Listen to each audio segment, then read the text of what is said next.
Okay, ഇപ്പൊ Android smart ഫോൺസിന്റെ കാര്യം പറയുകയാണെങ്കിൽ എല്ലാവരും സെക്യൂർ ആണോ അല്ലേ എന്നുള്ള രീതിയിലുള്ള ഡിബേറ്റ് ഇപ്പോഴും നടക്കുന്നതായി. നമുക്ക് ആൻഡ്രോയിഡ് ഫോൺസിനെ കുറെ കൂടെ സെക്യൂർ ആക്കാൻ പറ്റും. Okay fine.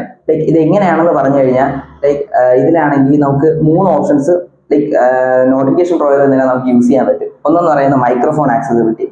ഇത് കട്ട് ചെയ്ത് കഴിഞ്ഞാൽ പിന്നെ ഒരു ഫോണിലും മൈക്രോഫോൺ വർക്ക് ആവത്തില്ല. സെക്കൻഡ് എന്ന് പറയുന്നത് ക്യാമറയും അതിൽ സ്വിച്ച് ഓഫ് ചെയ്ത് കഴിഞ്ഞാൽ ഇത് ഒന്നും രീതിയിലും വർക്ക് ആവത്താണ്. മൈക്രോഫോണിൻ്റെതും ഇങ്ങനെ ഓഫ് ചെയ്ത് ഓൺ ആക്കാൻ പറ്റും. ഇത് ക്യാമറേൻ്റെത്.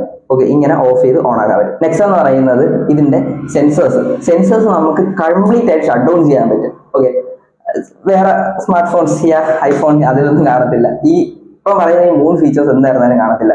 ഓക്കെ, നമുക്ക് സെൻസേഴ്സ് കട്ട് ചെയ്യാൻ പറ്റും. ആവശ്യമില്ലാത്ത സമയത്ത് സെൻസേഴ്സ് ഓഫ് ചെയ്തിടുന്നത് നല്ലതാണ്.